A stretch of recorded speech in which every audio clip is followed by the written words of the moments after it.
Hi guys, it's me Nur and welcome back to my YouTube channel. Dan hari ini aku pengen cerita terkait dengan gimana sih cara aku survive sebagai mahasiswa di semester 5 ya. Nanti aku bakalan lanjut ke semester 5 BTW guys. Yang juga aku sebagai anak kos yang rantau ikut kegiatan sana sini dan juga sambil part time tentunya. So, kalian duduk dulu sebentar, ambil minum kalau perlu, terus mari kita bahas sama-sama terkait dengan gimana cara kita survive ataupun ya kita kayak berkeluh kesah aja lah ya di sini terkait dengan menjadi mahasiswa aktif di mana kuliah sambil part time, sambil ikut lomba juga, sambil ikut kegiatan-kegiatan juga, organisasi juga. Tapi berusaha untuk ngimbangin dengan tuntutan yang datang dari segala arah, tapi berusaha untuk tetap waras dan berusaha menjadi versi terbaik dari diri sendiri. Yuk kita mulai. Oke, di segmen pertama ini aku mau cerita di awal mula aku beradaptasi menjadi mahasiswa sekaligus anak rantau yang hidup sendiri di kos. Jadi, pas pertama kali kuliah, aku tuh emang udah meniatkan bahwa aku akan hidup sendiri di kos gitu. Jadi aku nggak mau punya temen sekos. Bukan karena apa ya, bukan karena mau dibilang kayak sok-sok gitu, cuman kayak memang aku ngerasa suka aja sendirian, aku ngerasa lebih tenang aja kalau aku bisa sendirian di kos, karena aku merasa bahwa akan ada fase di mana aku butuh sendiri gitu, kan gak enak kalau misalnya aku lagi butuh sendiri tapi aku punya teman sekos gitu kan. Proses aku adaptasi dari aku menjadi anak yang hidup di keluarga yang terbilang rame juga, tiba-tiba aku harus sendirian terus di kos gitu kan. Karena, bukan aku anak introvert, tapi emang karena udah terbiasa aja untuk apa-apa tuh sendiri. Jadi ketika aku harus ngekos sendirian pun aku enjoy aja gitu, karena emang ya udah terbiasa aja gitu kan. Cuman itu sih proses yang kayak misalnya aku harus bangun paginya sendiri tanpa dibangunin lagi, aku harus bisa masak sendiri, aku harus bisa ngatur uang ya ini paling penting banget kayak kita harus manajemen keuangan sendiri, kita harus bisa bagi yang mana untuk kebutuhan makan, kebutuhan kuliah, kebutuhan kegiatan dan sebagainya. Dan juga ya terkait dengan bagaimana kita bisa ngelindungin diri sendiri pastinya apalagi di tengah kota dan juga kita anak perempuan gitu kan. Ini bener-bener aku pelajarin banget dalam proses aku beradaptasi ini. Nah itu dari sisi dimana aku menjadi anak kos, belum lagi di sisi aku menjadi anak kuliahan di semester pertama.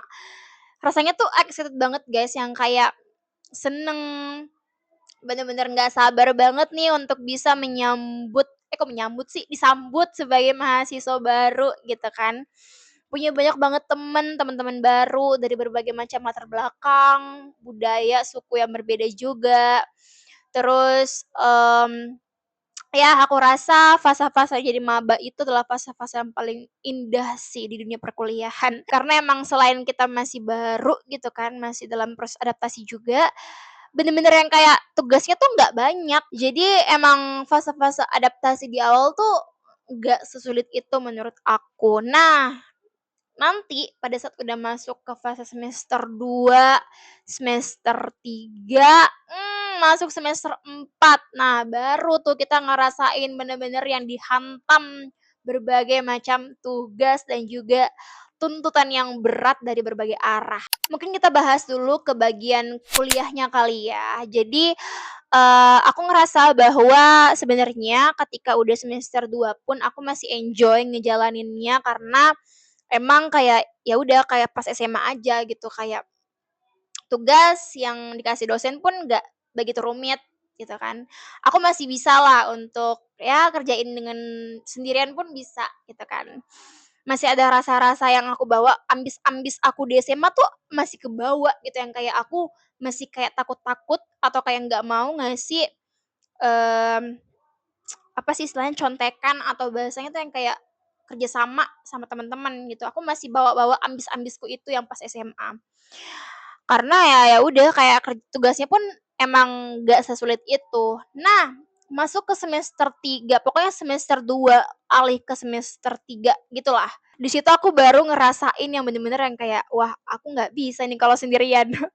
Di situ aku baru ngerasa dan sadar bahwa ambis aku di SMA yang kayak seakan-akan aku tuh nggak perlu bantuan orang lain, itu lenyap sudah. Yang kayak tidak mungkin aku tidak membutuhkan temen, minimal temen aja guys, minimal temen untuk nanya, "Ini tugasnya digimanain? Ini tugasnya dikumpulnya kemana?" Minimal temen kayak gitu, itu butuh banget di semester 2 akhir sampai ke semester 3 karena emang udah mulai udah mulai tugas itu udah mulai ya tingkatnya tuh tingkat levelnya tuh udah naik gitu kan.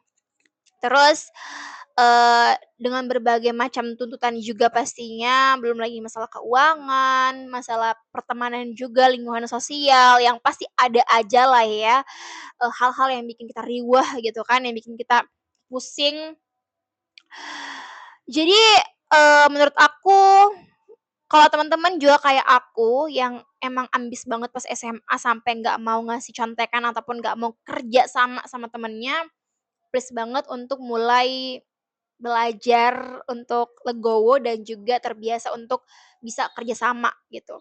Karena maksudnya bukan kerja sama yang kayak saling nyontek-nyontek gitu, enggak, tapi kuliah tuh emang beda guys, kita emang perlu temen, minimal temen untuk sekedar nugas bareng, temen untuk yang kayak sekedar temen aja, ditemenin aja gitu loh. Seberpengaruh itu menurut aku. Karena ada fase ketika kita lagi capek banget, tapi ada temen tuh enak gitu loh, kayak, "Aduh aku capek," ada tempat ngeluh juga kan. Jadi, itu sih fase-fase yang aku rasain ketika udah semester 2 ke semester 3 selain emang tugas dan juga tuntutan-tuntutan lain. Penting untuk punya temen, itu sih note pertama. Nah lanjut ke semester 4. Nah ini semester 4 adalah semester yang kayak, wah gila sih, yang kayak, oh my god susah banget. Kayak ini tuh perpaduan antara teori dan juga praktik menurut aku. Tugas, teori praktik berbarengan, terus juga, belum lagi deadline-nya tuh singkat-singkat banget. Kayak, beberapa mata kuliah tuh dikasihnya tuh berbarengan dan dikumpulkannya juga berbarengan gitu loh. Bayangin gimana kita mau menyelesaikan semua tugas-tugas itu di waktu yang bersamaan gitu kan. Itu sih juga tantangan terberat menurut aku di semester 4. Adanya tugas yang deadline-nya tuh berbarengan dan dikumpulinnya dan juga tingkat level kesulitannya tuh juga terbilang tinggi gitu. Jadi emang bener-bener di-pressure di situ juga dan selain itu sebenarnya faktor yang lain tuh ada di kegiatanku juga. Oke, kita masuk ke segmen kegiatan di luar perkuliahan. Aku ada 2, jadi, yang pertama itu aku organisasi, hima, yang kedua aku ada part-time. Nah, aku ceritain dulu yang di organisasi. Dari semester 3 ke semester 4 tuh bener-bener yang kayak anak organisasi banget nih, pokoknya kayak kura-kura banget gitulah, kuliah rapat gitu kan. Pokoknya rumah kedua tuh sekret gitu.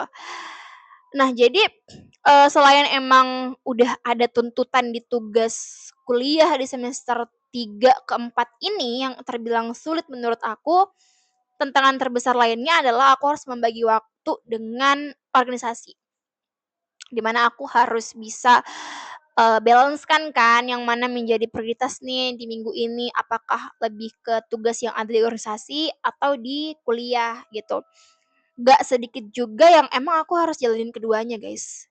Yang kayak emang deadline-nya tuh udah bener-bener gak ada yang bisa diprioritasin, semuanya harus diprioritasin gitu, gak ada yang bisa dipilih gitu loh. Harus jalan berbarengan. Itu sih juga kendala sih, tantangan terberat juga menurut aku di fase-fase semester 3 semester 4 ini. Nah, selain itu di semester 3 sampai semester 4 itu aku juga, part-time di salah satu coffee shop. Jadi aku sebagai barista di situ dan ini merupakan, titik apa ya, titik tersulit juga sih menurut aku, di mana aku bener-bener harus ngimbangin antara kuliah, organisasi, dan juga part-time. Di tengah kehektikanku di dunia perkuliahan, aku mengambil beberapa peran-peran penting juga di bangku perkuliahan. Aku juga ikut beberapa lomba juga di bangku perkuliahan. Selain itu, aku juga, memiliki tanggung jawab dan juga peran yang juga gak kalah pentingnya di organisasi, di mana ya kalian tahu sendiri lah ya, apalagi anak organisasi pasti ngerti banget gimana kehektikannya ngurus, kepanitiaan, ngurus proker-proker di organisasi yang menurut aku nggak ada habis-habisnya selama satu satu periode kepengurusan. Dan ditimbah lagi dengan tanggung jawab aku juga sebagai barista di, coffee shop itu. Dari sini aku banyak banget belajar tentang time management, tentang pentingnya aku bisa mengelola waktu dengan baik. Nah, tadi kan aku udah cerita panjang lebar terkait dengan kehektikanku selama menjadi mahasiswa di semester 1, 2, 3, 4 dan juga nanti 5. Sekarang mungkin kita bahas kali ya terkait dengan cara aku tetap waras atau apa ya bahasanya, tetap ya stabil lah mungkin mentalnya juga di tengah sibuknya dunia ini.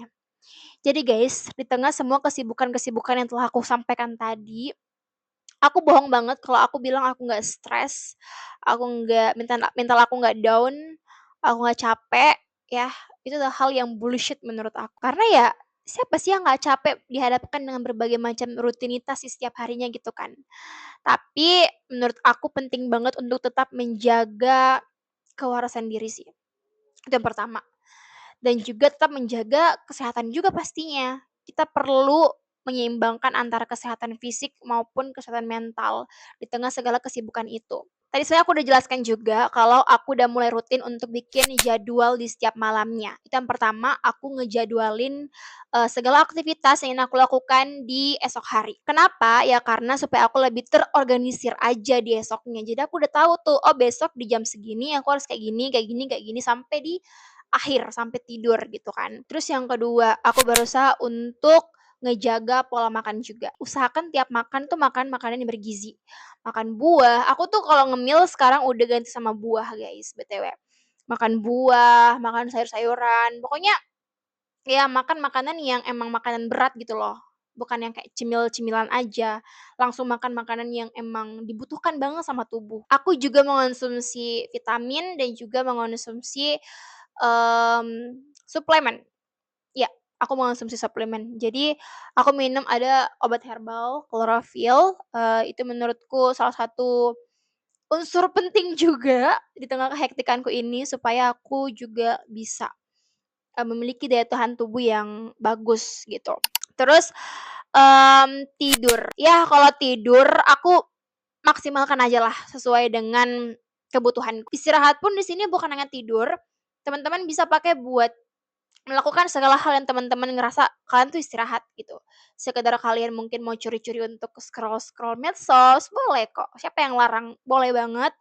Terus, sekedar kalian mau rebahan aja, nonton, atau sambil apa, ngemil dan sebagainya. Ini juga salah satu tips buat kita tetap seimbang kesehatan mental sama fisiknya. Jadi, kalau kita terus terpaku pada segala rutinitas yang hektik itu tanpa mau untuk ngasih ruang buat diri kita sendiri buat istirahat yang bikin kita seneng, percayalah mental kita bakalan drop, kita bakalan nggak enjoy untuk ngejalanin kesibukan itu.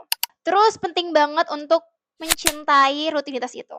Kenapa aku bilang ini merupakan tips supaya kita bisa bertahan, bisa survive, karena jujur ya guys, kalau aku pribadi, kenapa aku bisa menjalankan semua kegiatanku tadi yang terbilang cukup padat dalam waktu yang bersamaan adalah karena aku cinta. Aku cinta organisasi, aku cinta, segala hal yang berkaitan dengan perkuliahanku, aku cinta dengan pekerjaanku ketika aku masih menjadi barista.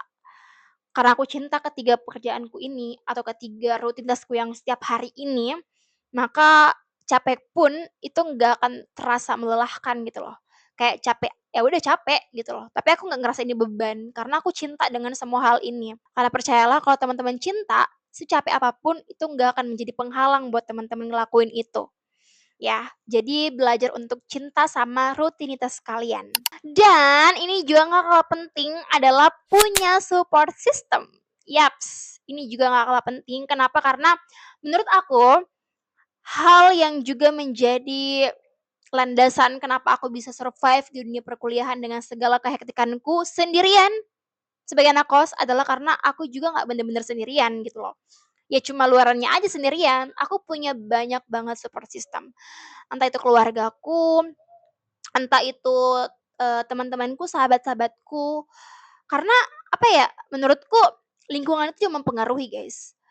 Kita bisa kok sendirian di kos, tapi plus banget untuk punya tempat buat, bercerita gitu. Kalau kita capek, cari teman yang bisa diajak bercerita, yang mau mendengarkan kita. Alhamdulillahnya, ini juga merupakan bentuk kenapa aku bisa survive sampai saat ini di dunia perkuliahan dan di tengah kehektikanku adalah karena aku punya teman-temanku. Aku punya keluargaku, orang tuaku yang selalu support dari jauh, mendoakan, dan aku punya teman-teman yang diajak kemana aja tuh gas gitu. Dan kalian wajib punya minimal satu aja. Percayalah guys, punya support system di tengah kehektikan itu sangat-sangat membantu. Karena ketika kita pengen sekedar, "Aduh aku capek banget hari ini," dan mereka ada nemenin kita, memahami kita, mau mendengarkan keluh kesah kita, itu tuh udah merupakan sebuah anugerah menurut aku, sebuah hadiah gitu loh. Jadi kalaupun kalian udah punya, tolong dijaga baik-baik dan tolong untuk tetap dipertahankan. Oke? Oke guys, sekian video untuk kali ini. Jangan lupa untuk subscribe, like, dan komen. Kalau teman-teman punya hal yang ingin dibahas di video selanjutnya atau ingin diceritain, boleh banget juga untuk tulis di kolom komentar. Atau DM aku di Instagram di @nerwines. Oke? Sampai jumpa di video selanjutnya. Bye!